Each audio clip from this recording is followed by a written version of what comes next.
নমস্কার সকলকে, মিরাজ ফ্যামিলিতে আপনাদের সকলকে স্বাগত। এখন বাজে প্রায় 9:30। আগে জিজ্ঞেস করে নিই যে কেমন শীত পড়েছে বলুন। জমিয়ে শীত পড়েছে একদম। এখন চলছে ডিসেম্বর মাস, তো শীতের সময় শীত তো পড়বেই, তাই আমরা ছাদে চলে আসলাম রোদ নেওয়ার জন্য। এইটা হচ্ছে আমাদের গাছের পেঁপে। কত বড় পেঁপে হয়েছে দেখুন, আর পুরো পেকে হলুদ হয়েছে। পেঁপেটা খেতেও কিন্তু খুব মিষ্টি হয়েছিল, আর কত বীজ হয়েছে দেখুন। এই বীজগুলো আমি সব রেখে দেব, এখন রোদের শুকোতে দিয়েছি। এগুলো থেকে আবার গাছ তৈরি করব।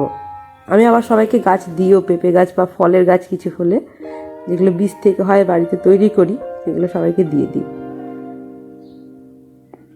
ওই যে পেঁপে কেটে নেব, দেখুন কতগুলো পেঁপে, তাও একটু রেখে দিয়েছিলাম। পেঁপেগুলোর রং দেখুন কি সুন্দর। আর এই যে কাজু খেতে বসে গেছে পেঁপে আগে ভাগে মায়ের কাছ থেকে। ও কি সুন্দর খাবে দেখুন।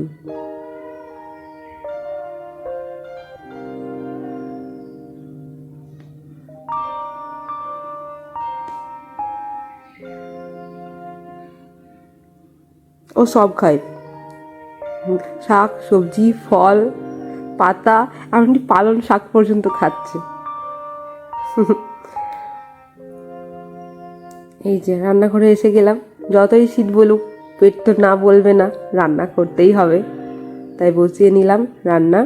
তবে আজ বেশি রান্না করব না, একদম শর্টকাটে সুন্দর একটা রান্না আপনাদের বলবো।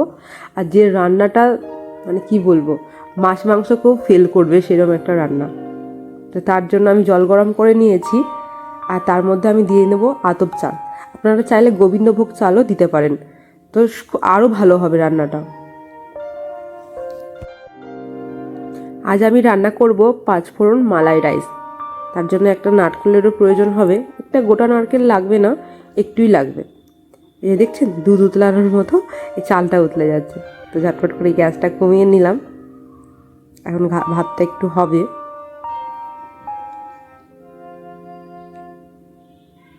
এই যে ভাত হয় না, গোবিন্দভোগ চাল দিলে তো সুন্দর গন্ধ ওঠেই।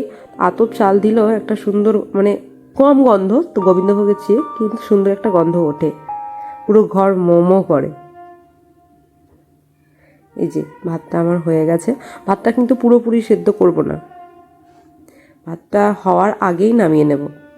এই যে মাছ ঝরিয়ে নিচ্ছি আমি। কাজও আমি বসে গেছি নারকেল ফাটানোর জন্য। এই নারকেলটা আগের দিন দেখেছিলেন না, যে আমার একটা ভাইয়ের মেয়ে এসেছিল, ওদের গাছের নারকেল, তো ওই এনেছিল। ও যতবার আসে প্রতিবারই আমার জন্য নারকেল নিয়ে আসে। এবারে আমি অবশ্য ওকে বলেছিলাম একটা আনতে, তো এনেছিল। নারকেলটা কত ঘন দেখুন পুরু। নারকেলটা একটু একটু করে ছাড়িয়ে নেব। নারকেলটা খুব শক্তও ছিল। এই যে আমি ছাড়িয়ে ছাড়িয়ে গ্রাইন্ডারের জারটার মধ্যে রাখছি। এখানে একটা করে কিন্তু কাজুর কাছেও যাচ্ছে, ও নারকেল খেতে খুব ভালোবাসে। এই নারকেলগুলোর মধ্যে নারকেলের যে জলটা ছিল বেরিয়েছিল, ওটা দিয়ে নেব। নারকেলের জলটা দিয়ে এটাকে পেস্ট করে নেব, পেস্ট করে রেখে দেব। এবার আমি নিয়ে নিলাম 5 ফোড়ন, এগুলোই আমি ফোড়ন দেব। গ্যাস জ্বালিয়ে নিয়েছি, এবার কড়াই চাপিয়ে নেব।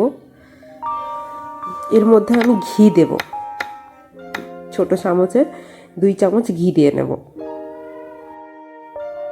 দেখেছেন এতই যে শীত পড়েছে, ঘি জমে গেছে, মাথায় দেওয়া তেল জমে গেছে। সব কিছু ব্যবহার করার আগে রোদে দিয়ে নিতে হচ্ছে একবার করে। তো ঘি গরম হয়ে গেছে, এর মধ্যে আমি দিয়ে নিলাম 3টে গোটা লঙ্কা শুকনো। আর ঘিটাকে একটু না কড়াইয়ের মধ্যে ছড়িয়ে নেবেন, যাতে যখন ভাতগুলো দেব তখন যেন খুব বেশি লেগে না যায়। এরপর এর মধ্যে আমি দিয়ে নিলাম এই ফোড়নগুলো। গ্যাসের আঁচটাকে নিজের মতো কিন্তু মেনটেন করে নেবেন, যখন প্রয়োজন হবে একটু বাড়িয়ে নেবেন, আবার কমিয়ে নেবেন। এর মধ্যে আমি দিয়ে দেবো এবার ওই সেদ্ধ করে রাখা ভাতগুলো।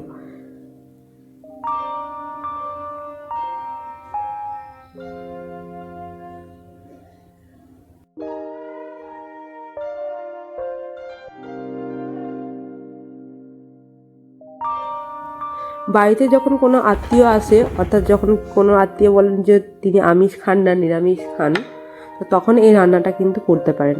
এটা মাছ মাংসকেও হারিয়ে দেবে। আর এই রান্না যে একবার খাবে সে আপনার রান্নার প্রেমে পড়বেই পড়বে। আপনি দেখে নেবেন। এর মধ্যে আমি দিয়ে নিলাম স্বাদ মতো নুন। নুন দিয়ে আবার ভাতটা একটু নেড়ে চেড়ে নেব।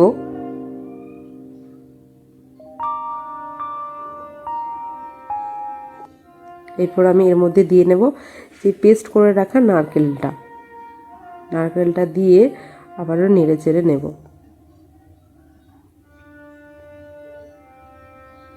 এটার মধ্যে একটু জল দিতে হবে, তাই গ্রাইন্ডারের যে জারটা রয়েছে সেটার মধ্যে হাফ কাপ জল দিয়ে ওটাকে ধুয়ে পুছে আবার ওই জলটা দিয়ে নেব। তাহলে যে পেস্টটা ছিল ওটাই আবার চলে আসবে, ওটা মানে ব্যবহার করা হয়ে যাবে। এর মধ্যে আমি 1 চামচ ছোটো চামচে চিনিও দিয়ে নিলাম, একটু মিষ্টি মিষ্টি লাগে, ভালো লাগে। চিনি দেওয়ার পর আবার একটু নেড়ে চেড়ে নেব।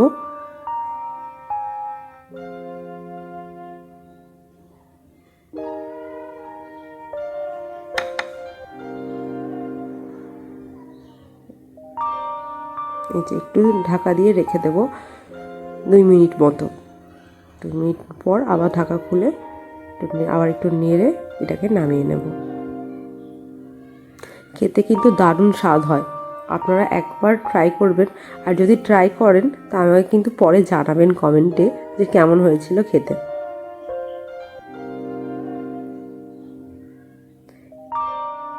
একদম আমার রেডি হয়ে গেছে 5 ফোড়ন মালাই রাইস।